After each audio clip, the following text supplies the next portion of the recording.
Nah saudara, setiap ucapan atau perkataan itu selalu punya arti. Paling tidak perkataan itu berarti sama dirinya sendiri. Nah Yakobus dalam suratnya di pasal 3 ayat 9 mengatakan kalau ucapan itu melahirkan dua hal, berkat atau kutuk. Jadi perkataan kita dapat menghasilkan sesuatu, berkat atau kutuk. Orang lain bersuka cita atau berduka cita setelah mendengarkan perkataan kita. Selalu ada artinya. Ya, selalu ada arti dari ucapan yang saudara katakan, sama seperti saya hari ini. Ucapan saya punya arti, saudara. Saya sedang membicarakan sesuatu sama saudara. Nah, kalau seseorang mengatakan atau mengucapkan perkataan yang bermakna berkat, kita dengarnya akan enak. Benar enggak? Kalau kata-katanya bagus, kita dengarnya pun senang.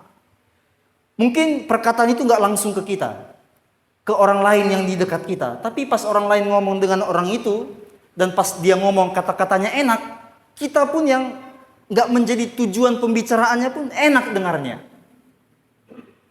Tapi bagaimana ketika perkataan itu justru menghasilkan sesuatu yang menyakiti hati. Walaupun gak langsung ke kita, ke orang lainnya dia ngomong. Tapi pas kita dengar, kita pun jadi gak merasa enak dengarnya.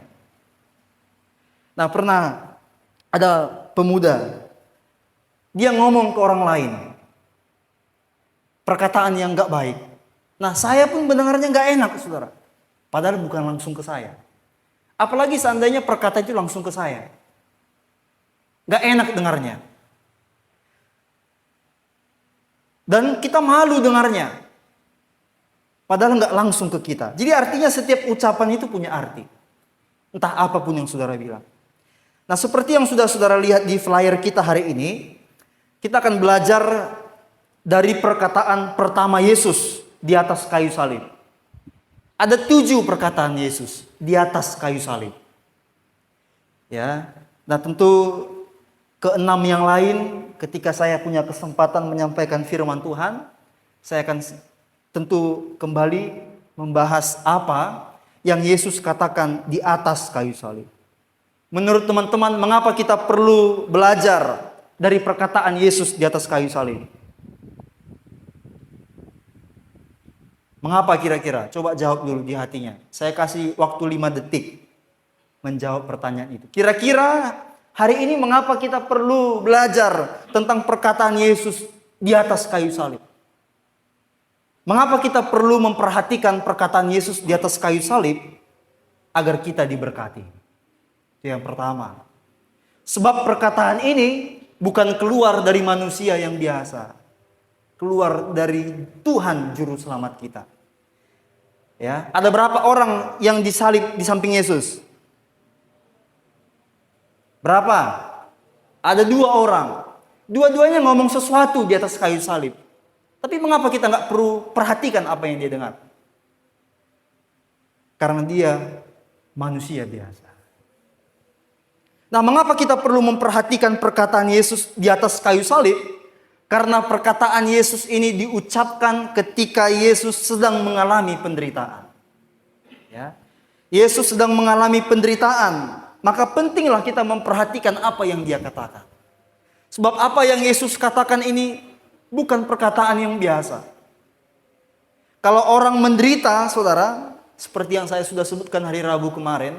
Kalau orang dibuat sakit hati, apa kira-kira perkataannya? Pasti menjelekkan orang itu. Paling kalau nggak menjelekkan, sombong, cerita ke orang lain, ya kan? Cerita ke orang lain dengan perkataan yang sombong, tampaknya rendah hati sekali, tapi padahal sombong. Karena kenapa? Dia telah dibuat sakit hati. Tapi berbeda dengan Yesus.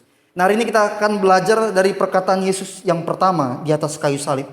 Mari lihat Alkitab saudara di dalam Lukas, ya ini dia, Lukas pasalnya yang ke-23, ayatnya yang ke-34, bagian yang A. Lukas pasal 23, ayatnya yang ke-34. Saya menunggu teman-teman yang mau baca di Alkitab. Oke, kita baca bersama-sama ayat firman Tuhan kita malam hari ini. 2, 3, iya.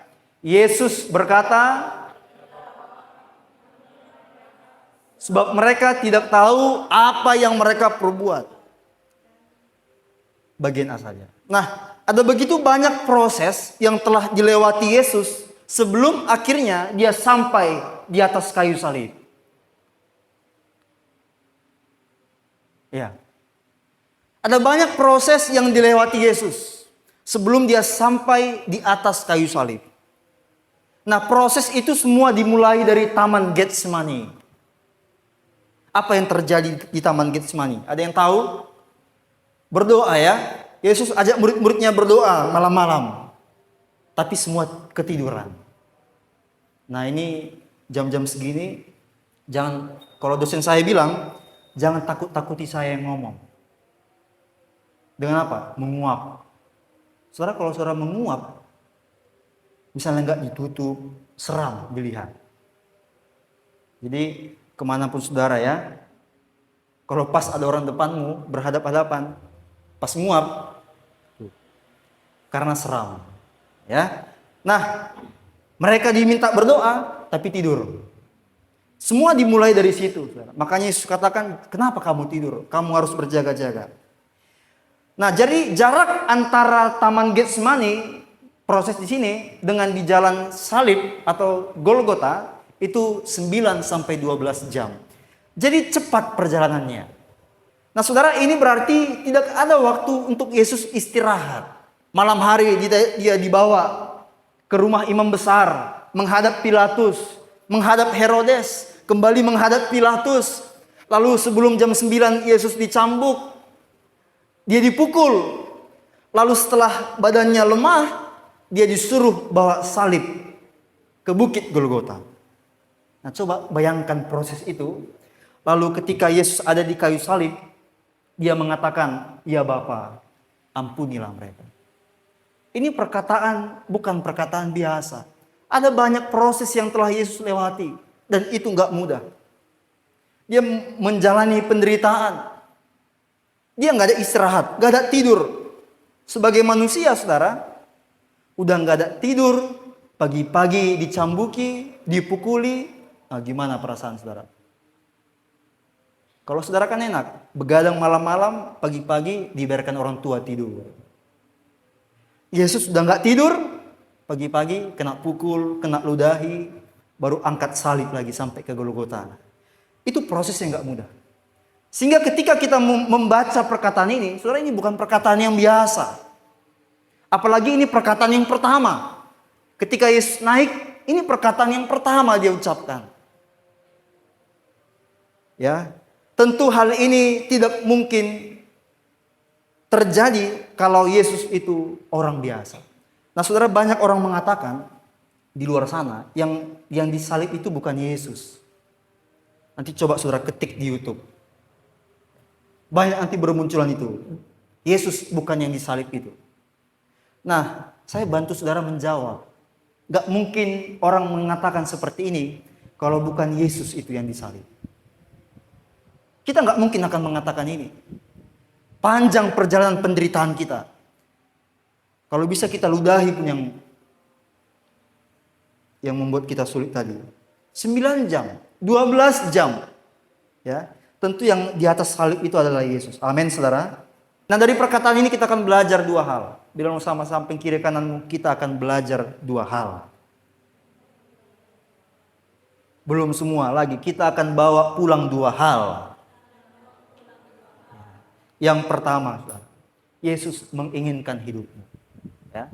Nah, saya baca bagian kalimat yang pertama. Yesus berkata, "Ya Bapa, ampunilah mereka." Perkataan ini tidak hanya mengarah kepada orang Romawi, tapi kepada semua orang yang mengambil bagian dalam menghukum Yesus. Entah yang meludahinya pun kena. Entah pun yang memukulnya, entah pun yang mencaci makinya. Siapapun yang mengambil bagian dalam penderitaan Yesus ini, kepadanya lah perkataan ini ditujukan oleh Yesus. "Ya Bapa, ampunilah mereka." Memang benar, saudara, Yesus itu tahu kalau dia harus mati. Tapi dalam Lukas, Yesus mengatakan kepada murid-muridnya, siapa yang membuat aku menderita, dia akan kena hukuman dari Allah. Berarti, kalaupun orang ini, karena kalau nggak ada orang ini, Yesus nggak disalib kan? Betul nggak? Kalau nggak ada orang Romawi, nggak mungkin Yesus disalib kan? Betul atau enggak? Kalau nggak ada orang Yahudi yang nggak suka sama Yesus, disalib nggak Yesus? Enggak. Tapi bukan berarti kita patut bersyukur sama, makasih ya orang Romawi, kau telah salibkan Yesus. Kalau nggak tertebus sekian dosaku. Nah, apa yang saya katakan ini, saudara, beredar juga di YouTube. Orang Kristen harus berterima kasih kepada orang Romawi sama orang Yahudi. Kalau nggak, Yesus nggak bakalan mati. Padahal mereka nggak tahu apa yang mereka lakukan adalah dosa. Ya, orang Romawi, orang Yahudi dan semua yang ambil bagian dalam penderitaan Yesus, mereka layak menerima hukuman. Tapi Yesus minta apa kepada Bapa? Bapa, ampunilah mereka. Bapa, ampunilah mereka. Ini artinya Yesus menginginkan agar mereka pun punya kesempatan untuk percaya kepada Yesus. Bapa, ampuni mereka. Yesus ingin mereka diampuni supaya mereka punya kesempatan percaya sama Yesus. Nah, saudara, kita dapat pengampunan itu ketika kita percaya. Bukan ketika kita melakukan sesuatu kepada Yesus, kita kasih persembahan banyak-banyak, kita diampuni. Bukan.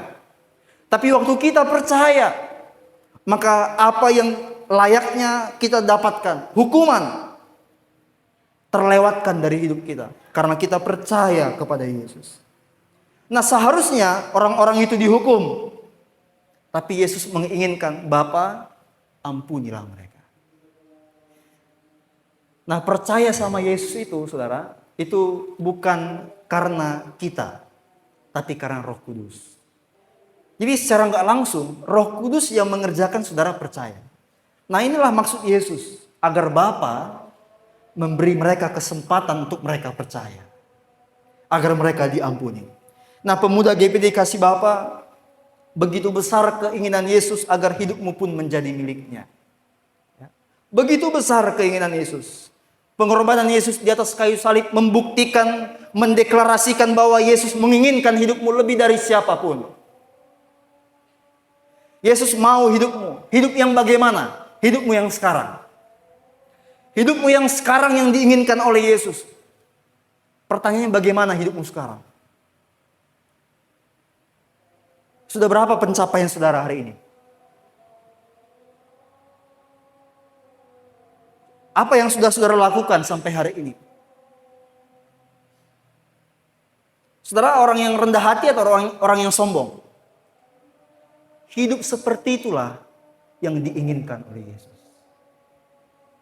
Kalau saudara buat CV, aku orang sombong, aku cepat sakit hati, saudara antar ke satu tempat, dibaca langsung suruh pulang, saudara. Tapi ini beda. Yesus menginginkan hidupmu lebih dari siapapun. Hidupmu yang sekarang yang diinginkan Yesus. Bukan hidupmu yang besok hari. Mungkin saudara berjanji di bulan 1 kemarin, tanggal 1, jam 12.0001. Baru masuk 1 detik di tahun 2026. Saudara tulis, Tuhan, di bulan 4, aku mau belajar mengikut Tuhan dengan sungguh-sungguh. Jam ibadah aku ikuti. Bukan di bulan 4 Yesus mengasihi saudara.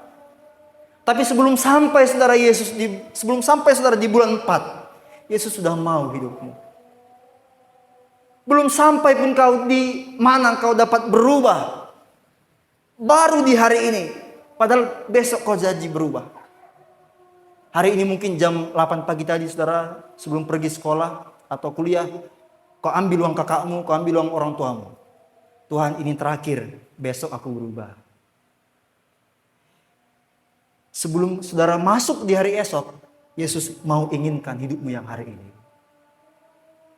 Bilang sama samping kirinya, kanannya, Yesus mau hidupmu hari ini. Ya, dia menginginkan hidup saudara. Tapi lagi-lagi itu tergantung dengan dirimu.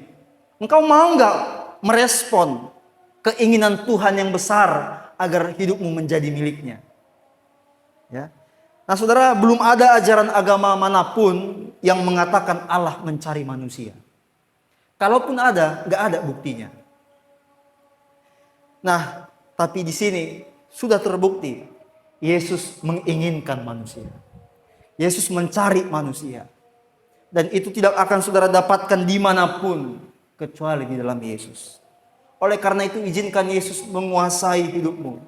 Izinkan dia ada dalam hidupmu. Sebab dia menginginkan hidupmu.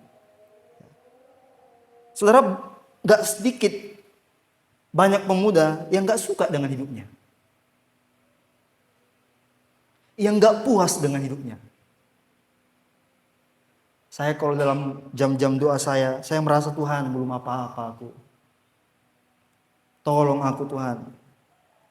Gak mau aku kayak gini. Gitu doaku. Tapi setelah saya baca firman Tuhan hari ini. Ternyata aku pun gak mau hidupku seperti ini. Tapi Yesus mau hidupku yang kayak gini.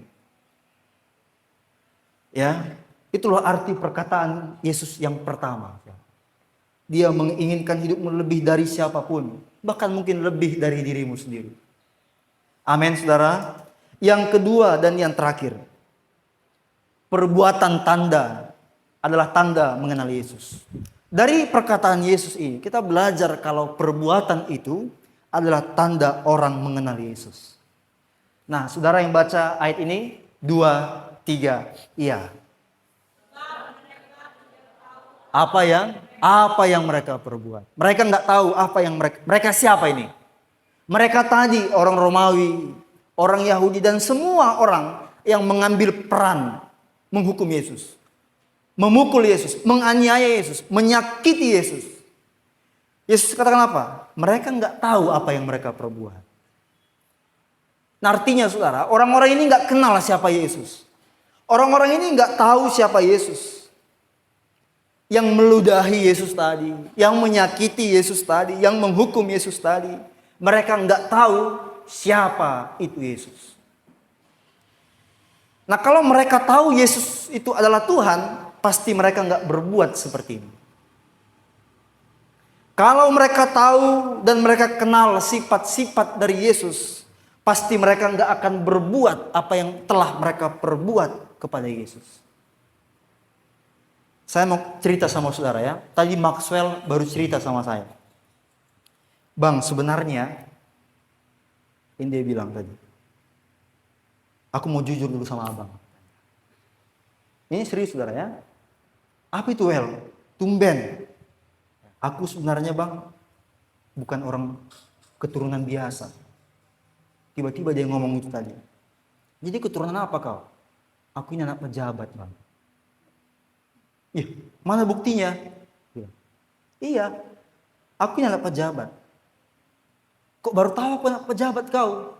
Selama ini udah berbuat yang gak pantas aku kepadamu. Iya bang, tentu ini ku buat ya, maksudnya kata-katanya ku perbaiki. Siapa pejabatnya? Abang tahu, Bupati Karo sekarang, itu tulangku itu. Yang kaya itu, iya yang kaya itu tulangku bang. Iya Nyawel, saya balas gitu. Puji Tuhan lah untung ada kau. Makasih lah ya, kau masih mau di sini. Nah itu sebenarnya adalah yang akan terjadi kalau Maxwell sebenarnya keturunan pejabat. Evan yang selama ini ngomong gak bagus sama si Maxwell, tiba-tiba akan berubah. Iyanya Bang Well, aduh maaf lah selama ini aku salah sama kata-kataku. Bagilah 100 Bang Well. Perkataannya pun akan berubah. Leo mungkin selama ini yang menjelek-jelekkan Maxwell ketika kalah main PS. Ketika dia tahu Maxwell anak pejabat yang penting di Tanah Karo. Apalagi Leo sering ke Tanah Karo.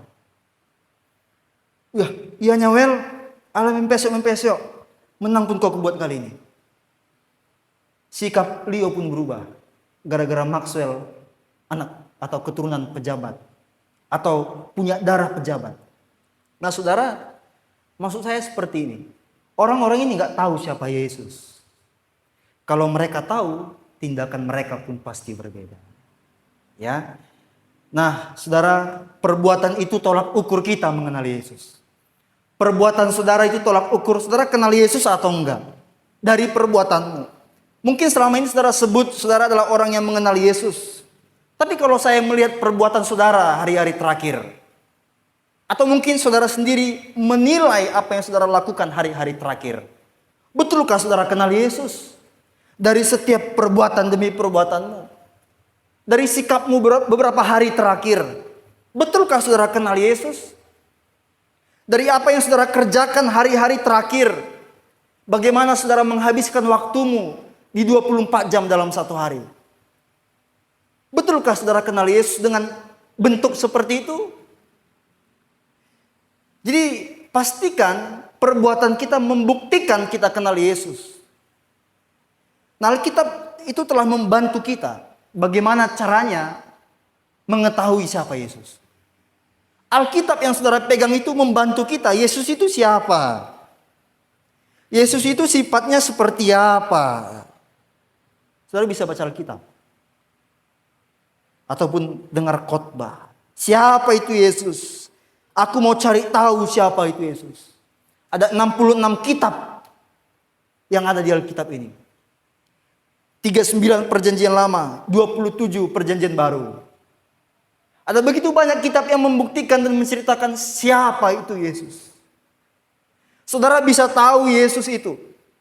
Oleh karena itu nggak ada alasan untuk berbuat sesuatu di luar yang Yesus inginkan. Saudara tidak punya kesempatan untuk mengatakan, aku nggak tahu siapa Yesus. Berarti apa artinya saudara datang hari ini? Datang di minggu lalu. Kalau saudara tidak tahu siapa Yesus. Jadi nggak ada artinya lagi, nggak bisa lagi kita melukai hati Yesus. Sebab saudara dapat tahu siapa Yesus.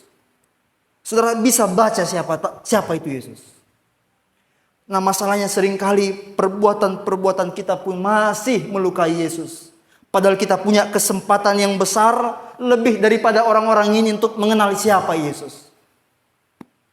Saudara melukai hatinya dengan berbuat sesuatu yang gak pantas di hadapan Tuhan. Gak ada lagi alasan untuk berbuat sesuatu yang tidak pantas bagi Tuhan. Karena saudara punya Alkitab hari ini. Nah, Yesus itu Tuhan.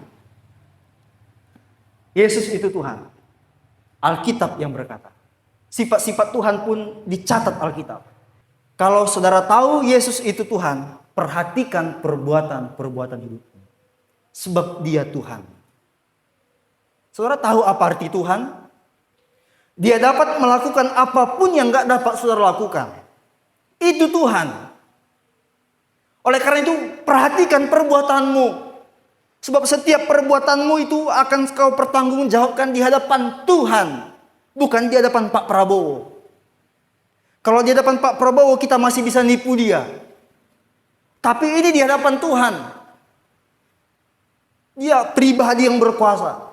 Melebihi siapapun yang saudara kenal. Dia dapat melakukan apapun. Melakukan apapun.